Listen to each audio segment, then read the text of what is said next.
Hello friends, मैंने अभी कल या परसों एक बाबाओं के ऊपर वीडियो डाला था। वो हाथरस वाले कांड के बाद ना, जब मेरे को मालूम पड़ा यार 120 से ज़्यादा लोग मर गए उसमें, तो बहुत बुरा लगा मुझे। कि मतलब जनरली मैं ऐसी घटनाओं पर रिएक्ट नहीं करता कि ठीक है, लोग हैं, अरबों की आबादी है, ये तो चलता रहेगा।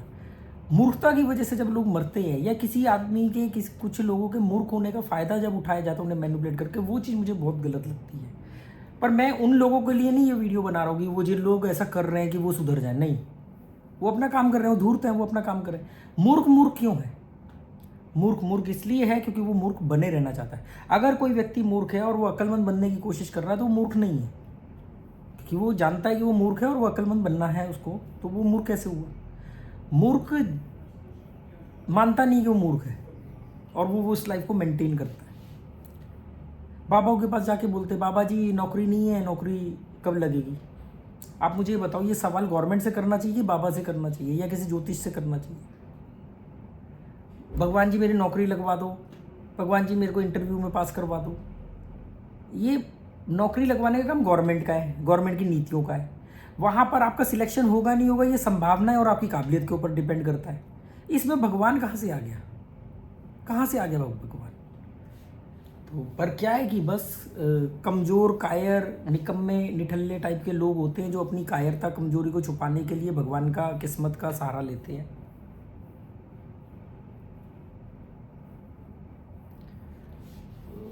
पता नहीं क्यों। अब हम कैसे लेके जाएंगे हिंदुस्तान को आगे अगर हम इन सब चक्रों में पड़े रहेंगे? जो सवाल आप सवाल आपके घर में कोई बीमारी है, आप वो सवाल डॉक्टर से करोगे कि वकील से करोगे? डॉक्टर से करोगे।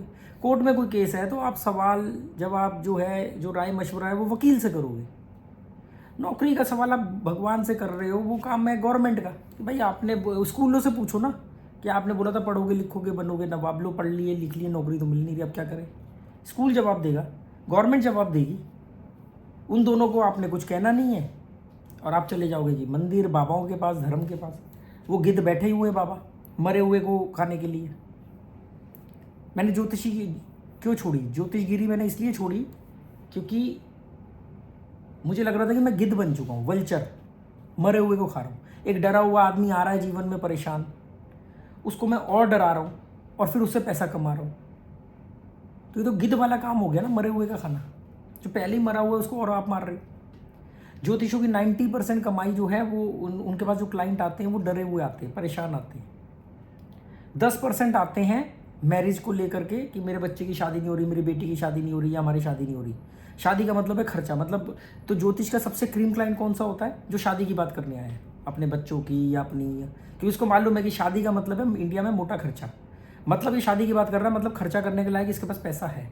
हिंदुस्तान में एक शादी कई लाखों रुपए में होती है, कई लाखों में होती है, 20 लाख, 25 लाख, 15 लाख, 5 लाख, हर आदमी की अपनी औकात है, पर होती है अच्छे खर्चे में। तो ज्योतिष को मालूम है कि इसके पास पैसा है।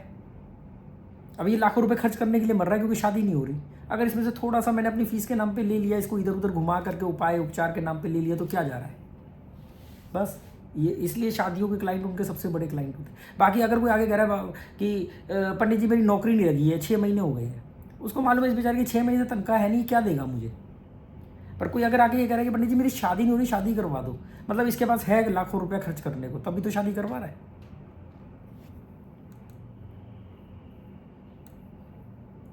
कहाँ जाओगे यार? क्या कर रहे हो?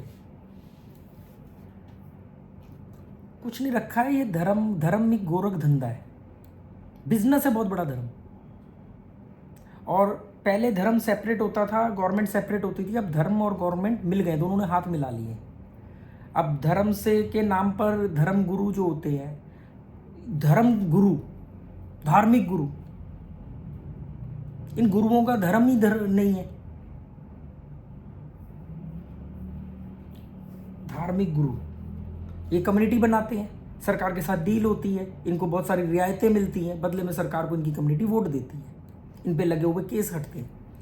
ढूंढना पड़ेगा आपको चिराग लेकर के, शायद कोई ऐसा बाबा मिल जाए जिस पे कोई केस ना लगाओ। ढूंढना पड़ेगा आपको टॉर्च लेकर के कि कोई ऐसा बाबा मिल जाए जो अपना प्रचार ना करवा रहा हो, डायरेक्ट इनडायरेक्ट प्रचार करवा रहे हैं, मीडिया में पैसे दे करके अपने न्यूज़ चलवाते हैं, अपने रील बनवाते हैं, ऐड चलती है इनकी। वो जग्गी वासुदेव की देखो कितनी ऐड चलती है।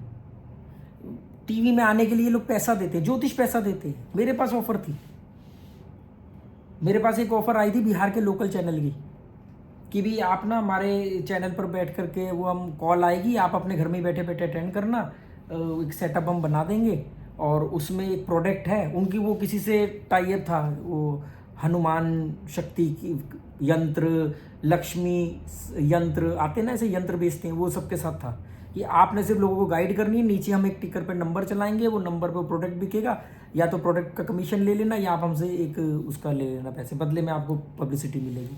मैं कहा दफ़ा हो जाओ। तो ये चल रहा है पूरा, धर्म एक गोरख धंधा है। कोई भगवत गीता को अपने भाषा में एक्सप्लेन कर रहा है, फिर उसका पैसा चार्ज कर रहा है।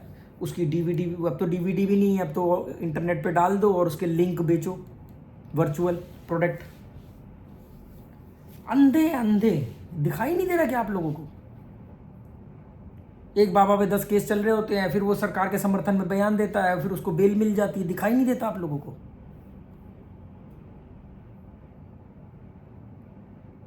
कितनी दिवाली पर लक्ष्मी पूजा की, लक्ष्मी गणेश की पूजा की है? आई लक्ष्मी?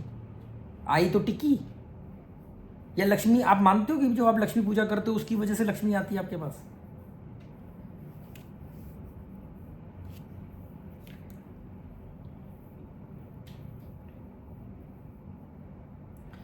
किसी ने मेरे को कमेंट किया था, इस देश में हर कोई अंधा है इसलिए धर्म धंधा है।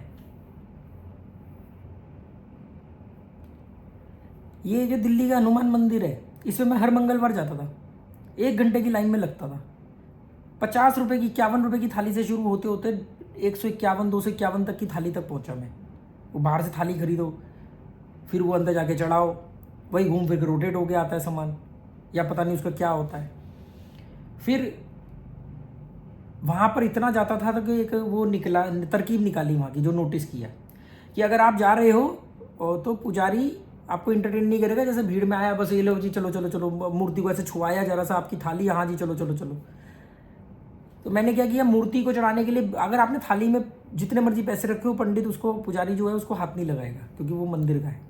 वो उठा के उसको नीचे दान पेटी वगैरह में डाल देगा। अगर आपने उनकी जेब में डाल दिया तो वो उनका। तो मैं क्या करता था, 50 रुपये, 100 रुपये थाली में रखता था, जो कि मंदिर के नाम के हो गए। एक 100 का नोट हाथ में ऐसे बत्ती सी बना करके ऐसे रखता था थाली को लेके। पंडित जी समझ जाता था कि 100 का नोट है, शायद ये मेरे को ही देगा। भाई साहब, भीड़ में से मेरे को कोई भी पंडित हो, भीड़ में से जो भी पंडित की नज़र पड़ी, जिस डायरेक्शन में बढ़ रहा हूँ, इतनी भीड़ होती है हर मंगलवार को, वहाँ पर मैं आता हूँ और वो भाई साहब, वो मैं उनकी जेब में डाल देता हूँ। जो जेब में डालोगे वो उनका है, थाली में और कहीं पे वो हाथ नहीं लगाएंगे। वो उनकी जेब में डाल दिया, बस। उसके बाद तो फिर क्या होता था, फिर तो वो बकायदा मूर्ति को थाली टच करके, माला मूर्ति को पहना करके, फिर मूर्ति से किसी की पहनाई हुई और माला उतार के वो मुझे ऐसे आशीर्वाद, और किसी वहाँ अमीर लोग बहुत आते तो उनकी जो सबसे महंगी वाली मिठाई थी उसमें से थोड़ी सी मिठाई मुझे प्रसाद के रूप में देते थे, क्योंकि 100 का नोट दिख गया। ये मैंने किया, ये तरीका मैंने अपने दोस्तों को बताया। वो भी मंगलवार को वहाँ जाते थे कि यार इसके दिन बदले हैं वहाँ जाने से, तो हमारे भी बदलेंगे। वो भी ये करने लग गए। प्राचीन हनुमान मंदिर, इतने ज्योतिर्लिंगों में गया हूं मैं, सब जगह पर फोटोग्राफी अलाउ नहीं है, लिखा हुआ है रुद्राभिषेक के इतने पैसे, इसके उतने पैसे, उसके इतने पैसे। जिन देशों में बड़े धार्मिक स्थान है वहां की कमाइयां देखो आप, पूरा का पूरा उनकी जीडीपी उसके ऊपर टिकी हुई है। हर धर्म की बात कर रहा हूं मैं। लक्ष्मी नगर के एक कांग्रेस के नेता थे, डॉक्टर वालिया, वो बड़ा मशहूर था जी। वो हर मंगलवार उधर जाते हैं। बाद में देखो लास्ट में इतने मतलब ईमानदारियाँ, उनकी छवि इतनी अच्छी थी और बहुत कहते कि बड़ी अच्छी गुडविल थी उनकी। लास्ट में वो आम आदमी पार्टी से इलेक्शन भी हारे, आम आदमी पार्टी की वजह से इलेक्शन भी हारे और एकदम गुमनाम होकर के चले गए, क्योंकि दिल्ली में आम आदमी पार्टी का राज हो गया। इतने साल जाने के बाद लास्ट में विदाई इस तरीके से, क्योंकि संभावनाएं हैं। कोई मूर्ति, कोई मंदिर, कोई पूजा, कोई कहाँ पड़े हो ये पंडितों के चक्कर में, ज्योतिषों के चक्कर में, ये ठगों के चक्कर में, ये संत बाबा। बस जो पकड़ा गया वो चोर है, जो नहीं पकड़ा गया वो सियाना है। सिंपल सी बात है। क्या हुआ, वो जिस किसी ने जाके दूसरा देश बना लिया, कोई कहीं भाग गया, कोई राडो की घड़ी निकाल के दे रहा है।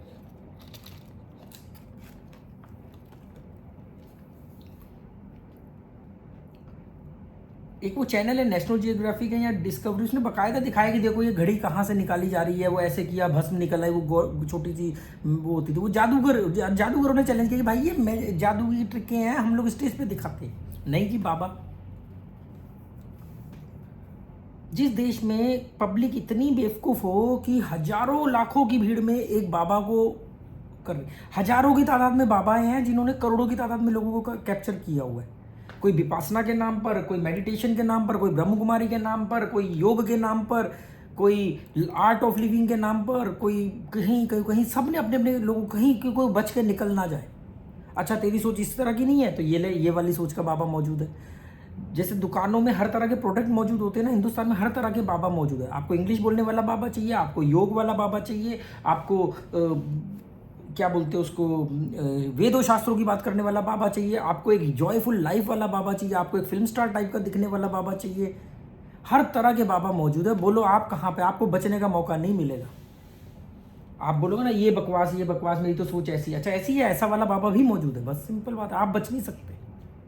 आप एक ही चीज से बच सकते हो, वो है आपकी समझदारी, अक्लमंदी। इसीलिए बोलते हो जीवन में कुछ और बनो ना बनो, अक्लमंद जरूर बनो, अपने ज्ञान चक्षु खोलो अंधो। ये आपकी काबिलियत खत्म कर रहे हैं। इनका सबसे बड़ा नुकसान मालूम क्या है, ये आपकी काबिलियत खत्म कर रहे हैं। एक धार्मिक स्थान बता दो जहां पर गुल्लक ना रखी हो, कोई हिसाब किताब नहीं है। और जो बड़े धार्मिक स्थान है वहां पर गवर्नमेंट का इन्वॉल्वमेंट है। गरीब के साथ कैसा व्यवहार होता है धार्मिक स्थानों पे, अमीर के साथ कैसा होता है। जाओ तिरुपति बालाजी, लगो वीआईपी लाइन में, है आपके पास पैसा, जाओ करवाओ, अंदर गर्भगृह में बैठ के रुद्राभिषेक होगा। गरीब क्या करेगा? इसका मतलब आपने भगवान को बिकाऊ बना रखा है। धर्म एक गोरख धंधा है। सिगमंड फ्रॉइड ने कहा था कि भगवान एक मनोवैज्ञानिक भ्रम है। और कार्ल जूंग ने, जो उनका चेला था जिसको वो अपने बेटे की तरह मानते थे, जिस बात पर दोनों अलग हो गए, कार्ल जूंग ने कहा नहीं, भगवान एक मनोवैज्ञानिक तथ्य है। मतलब दोनों कह रहे हैं कि भगवान नहीं है, पर एक कह रहा है कि भगवान दिमाग का एक झूठ है, एक कह रहा है कि भगवान अस्तित्व में तो नहीं है पर दिमाग के अंदर उसका तथ्य मौजूद है। मतलब आदमी उसको इतना स्ट्रांग बिलीव करता है कि वो मानता है कि वो है, उसको एक ऑब्जेक्ट की तरह अपने दिमाग में बना लेता है, जिसकी वजह से वो फील करता है कि अब मैं हार गया हूँ, मैंने भगवान से हाथ जोड़े और भगवान ने मेरे को आशीर्वाद दे दिया, अब मैं काम कर दूंगा। और ऐसा कई बार काम हो जाता है। तो ये मनोवैज्ञानिक ट्रीटमेंट है एक तरह का।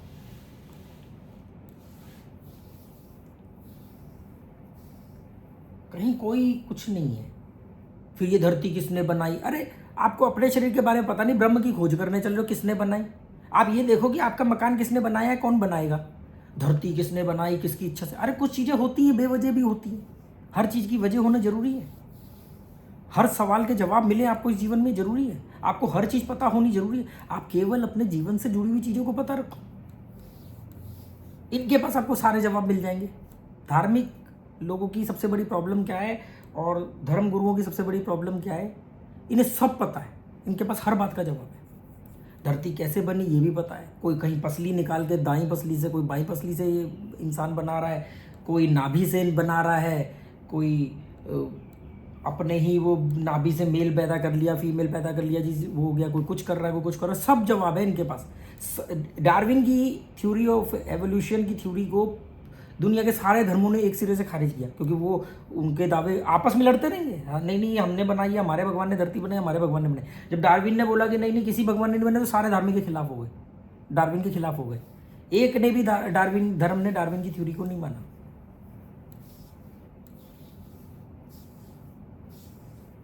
कर क्या रही हो यार? बेवकूफ लोगों को और बेवकूफ बनाया। पर मैं कभी कभी सोचता हूँ कि यार इसमें गलत क्या है? एक आदमी का जन्म ही मूर्ख बनने के लिए, वो कह रहा है मेरा शोषण करो यार, मेरे को यूज करो आप, मेरा जन्म हुआ इसलिए। पुराने जन्म के कर्मों का फल बता के आपने कितने लोगों की पूरी जीवन यूज किया है, गुलामी करवाई है उनसे कि पुराने जन्म के कर्म का फल है, चुपचाप भोगते रहो, हमें तो उन लोग जाना है, ईश्वर की उस असली धरती पर जाना है। वो लगे हुए बेचारे गधा मजदूरी करने। आज भी सीताराम सीताराम सीताराम कहिए, जाए विधि राखे राम, ताए विधि रहिए। कि कोई क्रांति मत करना अपने जीवन में, कोई क्रांति मत करना। भगवान ने, प्रभु ने आपको जिस हाल में रखा, चुपचाप उस हाल में रहो और एंजॉय करो। सवाल मत पूछना कि अमीर और अमीर क्यों हो रहा है, गरीब और गरीब क्यों हो रहा है, मैं वो जिंदगी क्यों नहीं जी पा रहा ना। आपने पुराने जन्म के कर्म किए हैं, उसके फल मिल रहे हैं, ईश्वर ने आपको इस हाल में रखा है, रहो। यही चला था 1000 साल यूरोप में, डार्क एज, कि हमें चुपचाप ईश्वर की भक्ति करनी है और ये जीवन को काटना है, उसके बाद ईश्वर, ये हम सजा भोग रहे हैं। वो ये कहते थे कि हम ये सजा भोग रहे हैं, हमने वो क्या खा लिया पी लिया, वो हमें ये उसकी सजा भोग रहे हैं और हमें बस ये जीवन को काटना है ईश्वर की भक्ति करते हुए, फिर उस लोग जाना है जहाँ रियल बाइबल है, वहाँ पर जाएंगे हम। जितनी भविष्यवाणियाँ हुई, जो दावे किए गए, जिस आदमी को ले गए, वो या तो वो आदमी अकेला था जिसने आके बताया, या उसके साथ उसके 4 चेले चपाटे थे जिन्होंने कहानियां लिखी। अब मैं अपने बच्चों को ये पढ़ाऊंगी, बेटा किसी ने ऐसे किया और समुंदर के 2 फाड़ हो गए और फिर वो बीच में से निकल गए, बाद में समुंदर मिल गया, ये पढ़ाऊं? ये बताऊं मैं उनको? इसने इस पहाड़ से छलांग मारी, उस पहाड़ पे ये देखो चट्टान के ऊपर ये पैर बना हुआ है। मेरे बच्चे पूछेंगे नहीं पापा एक ही पैर क्यों बना हुआ है, दूसरा पैर कहाँ रखा था फिर इस धरती पे, कहीं और नहीं रखा? श्रीलंका में पैर है ना एक हनुमान जी का, अशोक वाटिका, और ये मैंने उस पर रिसर्च की थी, मालूम, मैं गया वो श्रीलंका, उस मुझे मालूम पड़ा कि वो श्रीलंका ने वहाँ के कई चीज़ों को प्लांट किया टूरिज्म को बढ़ावा देने के लिए, क्योंकि हिंदुस्तान की आबादी सबसे ज़्यादा है, उस समय भी दूसरे नंबर पे तो थे ही हम, और इमोशनल फूल है, धार्मिक है, तो वहाँ पे जी यहाँ पर हनुमान जी ने पैर रखा, ये अशोक वाटिका है, ये फलाना है, वो नुआरा एलिया और सिगिरिया, ये रावण की लंका है, ये सब कह के उन्होंने डेवलप किया। अब हिंदुस्तानी जब टूरिज्म के लिए वहाँ जाते हैं तो फिर वो इन जगहों पे जाते हैं, वहाँ जाके मालूम पड़ा जी वो तो कहानी कुछ और है, उनकी अलग कहानी है।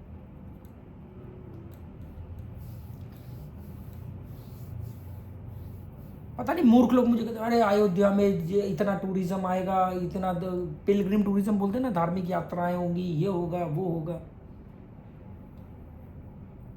अरे सीधी सी बात है, आपसे पैसा निकाल के कुछ लोगों के पास जाना है, ज़्यादा लोगों से पैसा लेके मुट्ठी भर लोगों के पास जाना है, उसका बंदोबस्त किया जाता है। क्या होता है, एक पेड़ के नीचे एक पत्थर रख दो, उस पर लाल वोल रंग लगा दो, थोड़े दिन बाद वो वहाँ पर सीमेंटेड बना देगा, फिर करते करते मेरे दिल्ली में मैं जहाँ रहता था किराए पे शादी से पहले, मेरे सामने एक पेड़ के नीचे छोटा सा एक मंदिर था, और वो डेसू का ऑफिस होता था उस समय, जब दिल्ली में डेसू चलता था, जो दिल्ली इलेक्ट्रिकल क्या सप्लाई ऐसा करके, डेसू जो बिजली सप्लाई करती थी, उनका वो ऑफिस मतलब कार्यालय था, ग्रिड वगैरह था, उसके बाहर वो जैसे लंच वंच पे बैठ गए, पीपल का पेड़ था, उसका चबूतरा बना, तो वहाँ पे एक मंदिर था। आज वो वहाँ का इतना बड़ा मंदिर बन गया है, वहाँ पर उसमें शनि मंदिर भी है, उसमें कृष्ण मंदिर भी है, उसमें और 1-2 माताओं के भी वो बना दी, जबकि वहाँ पर सिर्फ उस समय मैं रहता था, मेरी आंखों के सामने की बात है, मैंने उस मंदिर का मेंबर भी था, जो मुझसे हर महीने 101 रुपये की पर्ची ले जाते थे, मेंबर बना दिया था उन्होंने मुझे। वो छोटा सा कृष्ण का मंदिर, वो मतलब खुद वहाँ के लोग हैरान होते हैं कि यार प्राचीन लिख दिया, शाम को वहाँ लाइन लग रही है, वो शनि की थाली बिक रही है, वो शनि मंदिर की। ये मेरी आंखों के सामने की बात है, आप जाके देख लेना गणेश नगर में।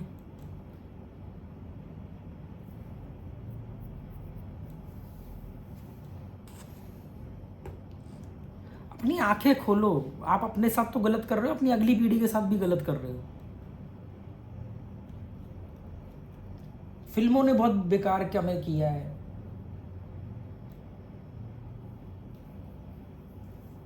हम राफेल भी नारियल फोड़ के लेके आए हैं। अगर नारियल फोड़ने में इतनी ताकत है तो फिर राफेल खरीदने की जरूरत क्या है, फिर तो दुश्मन पे नारियल ही फोड़ दो ना। नारियल को इंट्रोड्यूस किया गया था बुद्ध काल में, उससे पहले नारियल का कोई रोल नहीं होता था कर्मकांड में। उस समय बकरे की गर्दन काटी जाती थी यज्ञ में, हवन जो करते हैं। बुद्ध ने शास्त्रार्थ में जब बनारस के पंडितों को हराया तो उसके बाद उन्होंने माना, और वो कितने सुलझे हुए लोग होंगे उस समय के ब्राह्मण, उन्होंने कहा हाँ बात सही है। फिर उनको एक ऐसा चाहिए था जो बकरे की मुंह की शेप से मिलता जुलता हो, जो ऊपर से हार्ड हो, जिसको तोड़ा जा सके, मतलब काटा जा सके, और उसके अंदर से कुछ ऐसी चीज निकले जिसको खाया पिया जा सके प्रसाद के रूप में। तो नारियल एक उसका अल्टरनेट बना।